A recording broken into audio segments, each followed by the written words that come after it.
এক আমেরিকান প্রায় $8 বিলিয়ন একটি দ্বীপ কিনেন। 75 একরের এই দ্বীপটি আমেরিকার ক্যারিবিয়ানে অবস্থিত।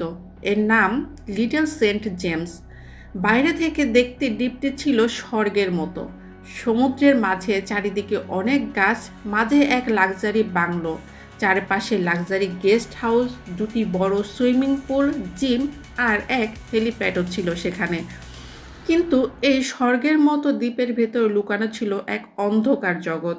এমন এক জগৎ যার কারণে আশেপাশের দ্বীপের বসবাসকারী মানুষরা এই দ্বীপকে বলতো পিডোফিল আইল্যান্ড। এখানে 12 থেকে 17 বছর বয়সী মেয়েদের আনা হতো এবং এদের সেক্সুয়াল অ্যাবিউজ করা হতো। মেয়েরা এখান থেকে পালাতেও পারত না, কারণ চারিদিকে ছিল সমুদ্র।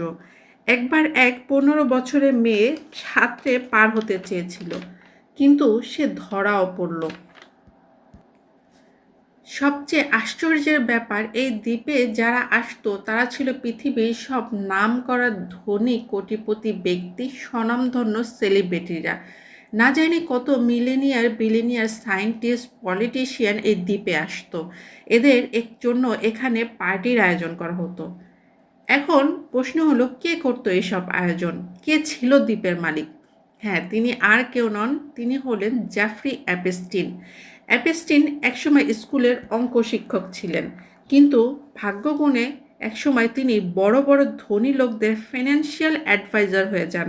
রাতারাতি তিনি প্রায় 600 মিলিয়নের সম্পত্তির অধিকারী হয়ে যান। নামি দামি ব্যক্তিরা ছিল তার বন্ধুত্বের তালিকায়: বিল ক্লিন্টন, ডোনাল্ড ট্রাম্প, ইসরায়েলের প্রধানমন্ত্রী ইহুদ বারাক, আরও অনেকে। স্বাগত জানাই কুয়াশা ফগি ফ্যাক্ট চ্যানেলে। চলুন জানি আমেরিকার সবচেয়ে বড় স্ক্যান্ডাল অ্যাপস্টিন ফাইলের সম্পর্কে। নির্জন এই দ্বীপে আদৌ কি হতো তা থেকে পৃথিবীবাসী ছিল বেখবর।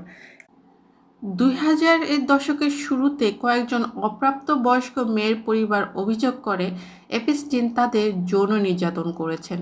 প্রথমে বিষয়টি বড়ভাবে সামনে না এলেও ধীরে ধীরে আরও অনেক অভিযোগ জমা হতে থাকে।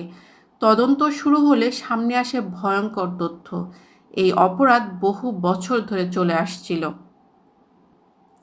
2019 সালে অ্যাপস্টিন গ্রেপ্তার হন।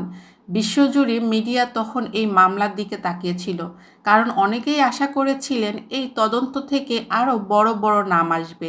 কিন্তু গ্রেপ্তারে কিছুদিন পরে কারাগারে তার মৃত্যু ঘটে। সরকারিভাবে এটিতে আত্মহত্যা বললেও অনেক মানুষ এখনও প্রশ্ন তুলেন, আসলেই কি ঘটেছিল সেই রাতে। অ্যাপস্টিনের মৃত্যুর পর শুরু হয় আরেক বড় ঘটনা। তদন্তের সময় জব্দ করা লক্ষ লক্ষ পৃষ্ঠার ডকুমেন্ট, ইমেল, ছবি এবং যোগাযোগ তালিকা ধীরে ধীরে প্রকাশ হতে থাকে।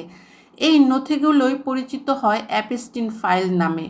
কিছু নথিতে দেখা যায় তার ব্যক্তিগত ফ্লাইট লগ, কিছুতে পাওয়া যায় বিভিন্ন সাক্ষীর বক্তব্য, আর কিছুতে রয়েছে তদন্ত সংক্রান্ত বিশদ তথ্য।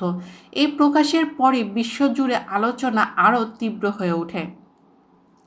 সবচেয়ে বড় প্রশ্ন ছিল, এই ফাইলগুলো কি সম্পূর্ণ প্রকাশ হয়েছে? অনেক নথিতে তথ্য আংশিক লুকানো ছিল, কিছু নাম ব্ল্যাকআউট করা হয়েছিল। এ কারণে অনেকেই মনে করেন পুরো সত্য এখনও প্রকাশ হয়নি।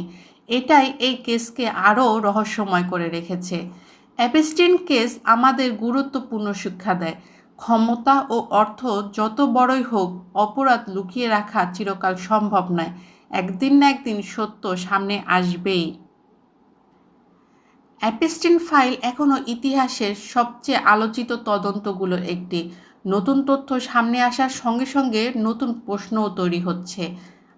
আপনার কি মনে হয়, এই ফাইলগুলোতে এখনও এমন কোনো গোপন সত্য লুকিয়ে আছে যা বিশ্বকে চমকে দিতে পারে? কমেন্টে আপনার মতামত লিখুন এবং এমন রহস্যময় ভিডিও পেতে দেখতে চাইলে চ্যানেলটি সাবস্ক্রাইব করুন।